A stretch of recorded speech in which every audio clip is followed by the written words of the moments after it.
Welcome in फार्मापीडिया classes. आज हम अपने फार्माकोलॉजी का लेक्चर नंबर 32 पढ़ेंगे। टॉपिक का नाम है कॉन्ट्रासेप्टिव पिल्स। तो आज अपना टॉपिक है कॉन्ट्रासेप्टिव पिल। तो जितनी भी कॉन्ट्रासेप्टिव पिल होती है वो सारी ओरल ही ली जाती है, क्योंकि इसको पेरेंटल तो नहीं दे सकते। और जितनी भी कॉन्ट्रासेप्टिव पिल है ये सारी पिल क्या करती है, ये प्रेगनेंसी को रोकती है। और ये जो जितनी कॉन्ट्रासेप्टिव पिल है इनके 2-3 टाइप है, जैसे कंबाइंड पिल है, सीक्वेंशियल पिल है, मिनी पिल है, 72 आवर पिल है। तो ये सारी पिल्स हम देखेंगे, सब में क्या क्या डिफरेंस है इस वीडियो के अंदर। कई बार एग्जाम में इनके ऊपर एक आधा क्वेश्चन आ जाता है। तो पहली जो अपनी पिल है वो है कंबाइंड पिल। तो कंबाइंड पिल में नाम से ही पता चल रहा है कि इसमें 2 चीज़ों का कॉम्बिनेशन है। तो इस कंबाइंड पिल के अंदर हम एस्ट्रोजन और प्रोजेस्टेरोन का क्या देते हैं, कॉम्बिनेशन देते हैं। इस पिल का जब आप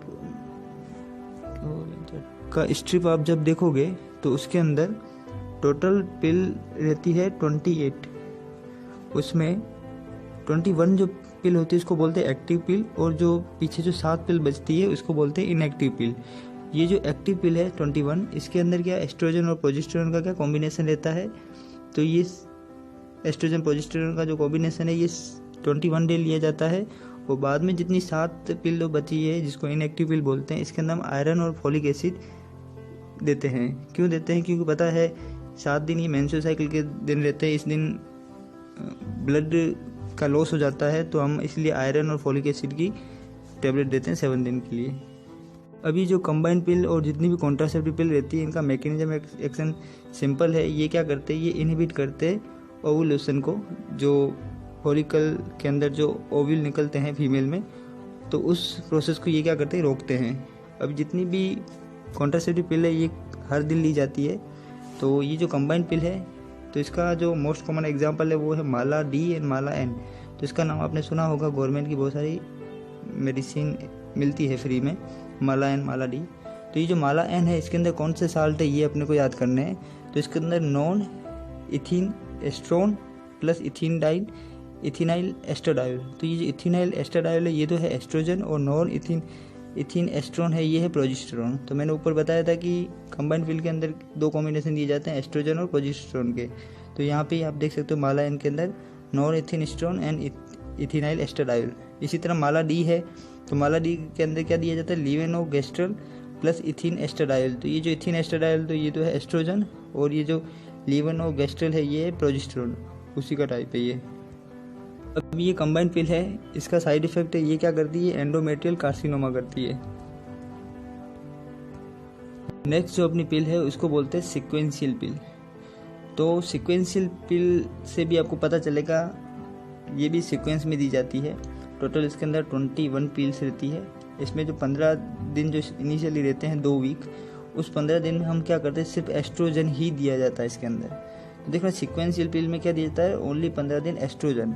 इसके बाद जो नेक्स्ट 6 डे रहते हैं उसमें हम एस्ट्रोजन एंड प्रोजेस्टेरोन की क्या देते हैं, कॉम्बिनेशन देते हैं। तो ये आपको याद रखना है। कंबाइंड पिल में क्या दिया जाता है, वहाँ पे हमें पता है 21 डे हम एस्ट्रोजन प्रोजेस्टेरोन का कॉम्बिनेशन देते हैं, पर सीक्वेंशियल पिल में 15 दिन हम सिर्फ एस्ट्रोजन का ही कॉम्बिनेशन, सिंपल एस्ट्रोजन देते हैं, और जो लास्ट के जो 6 डे है उसमें हम एस्ट्रोजन और प्रोजेस्टेरोन का क्या देते हैं, कॉम्बिनेशन देते हैं। तो आपको सीक्वेंशियल पिल में इतना ही आना चाहिए। अब जो नेक्स्ट अपनी पिल है वो है मिनी पिल। तो मिनी पिल नाम से बता आप जान सकते हो, मिनी मतलब माइक्रो, तो इसी को हम माइक्रो पिल्स भी बोलते हैं। और इसके अंदर क्या रहता है, लो डोज ऑफ प्रोजेस्टेरोन रहता है, और इसकी जो एफिकेसी है वो 100% नहीं रहती है। कई बार कॉन्ट्रासेप्टिव का एक्शन फेल भी हो जाता है। तो ये जो मिनी पिल्स है, मिनी पिल्स के अंदर प्रोजेस्टेरोन दिया जाता है। ये जो प्रोजेस्टेरोन का जो लो डोज दिया जाता है, यही एक बार क्वेश्चन राजस्थान ड्रग इंस्पेक्टर में आया था कि मिनी पिल्स के अंदर क्या रहता है, तो लो डोज ऑफ प्रोजेस्टेरोन रहता है। इसके बाद जो नेक्स्ट अपनी पिल है वो है 72 आवर पिल्स। तो इस पिल को हम इमरजेंसी कॉन्ट्रासेप्टिव भी बोलते हैं, ये पोस्ट कोर्टिकल पिल भी इसको बोला जाता है। तो ये जो 72 आवर पिल है इसको आफ्टर अनप्रोटेक्शन जो सेक्स होता है उसके बाद लिया जाता है। तो कई बार क्या होता है कि प्रेगनेंसी रहने के चांस बढ़ जाते हैं अगर हम पहले से अगर ओरल कॉन्ट्रासेप्टिव नहीं लेते हैं, तो जो फीमेल नहीं रहती है, तो उस केस में क्या करेंगे, आफ्टर 72 आवर जो अनप्रोटेक्शन सेक्स के बाद हम ये टेबलेट ले सकते हैं। तो एग्जाम में क्वेश्चन ये आता है कि इसके अंदर जो साल्ट यूज किया जाता है वो कौन सा है, तो वो है लीवोनोरगेस्ट्रल यूज किया जाता है। तो आगे भी हमने कंबाइंड पिल में लीवोनोरगेस्ट्रल माला डी में देखा था, तो वहाँ पे लो डोज लिया जाता है, बट यहाँ पे 1.5 mg लिया जाता है। इसकी 1 टेबलेट आती है एक दिन में, पहले इसकी 2 टेबलेट आया करती थी, बट आजकल इसकी एक ही टेबलेट आती है। इसका एक फेमस ब्रांड है मार्केट में, वो है पिल, जो आपने नाम सुना ही होगा। इसके बाद जो नेक्स्ट कॉन्ट्रासेप्टिव है वो है इंजेक्टेबल कॉन्ट्रासेप्टिव। तो ये बहुत कम ही यूज की जाती है, हर दिन हम इंजेक्शन नहीं लगा सकते। तो इसके अंदर जो साल्ट यूज किया जाता है इंजेक्टेबल कॉन्ट्रासेप्टिव में, उसका नाम ही एग्जाम में आता है, वो है मिड्रोक्सी प्रोजेस्टेरोन एसीटेट। तो एग्जाम में क्वेश्चन आएगा कि मिड्रोक्सी प्रोजेस्टेरोन एसीटेट कहाँ यूज किया जाता है, तो ये इंजेक्टेबल कॉन्ट्रासेप्टिव में से यूज किया जाता है। इसके बाद आगे वाला जो ब्रांड है ओरल कॉन्ट्रासेप्टिव का, उसका नाम है सहेली। तो ये जो सहेली है, ये इसके ऊपर क्वेश्चन आता है कि ये नॉन स्टीरॉयड ओरल कॉन्ट्रासेप्टिव है। अभी तक जितने भी हमने कॉन्ट्रासेप्टिव देखे थे वो सारे स्टीरॉयड नेचर के थे, जिसमें एस्ट्रोजन और प्रोजेस्टेरोन रहते थे, बट ये सहेली में क्या है, नॉन स्टीरॉयड ओरल कॉन्ट्रासेप्टिव है। और इसके अंदर जो साल्ट रहता है उसका नाम एग्जाम में पूछा गया है, 1-2 बार क्वेश्चन आया है वो, तो इसको बोलते हैं सेंट क्रोमेन बोलते हैं। इसके अंदर जो साल्ट यूज किया जाता है उसी का दूसरा नाम है, वो है ऑर्मिलो ऑक्सीफेन। तो ये इसका नाम है। तो दोनों में से कोई भी नाम याद कर लो, दोनों एक ही साल्ट है। अभी जो सहेली है, इसका जो डिस्कवरी हुई है वो इंडिया के अंदर हुई है सहेली की।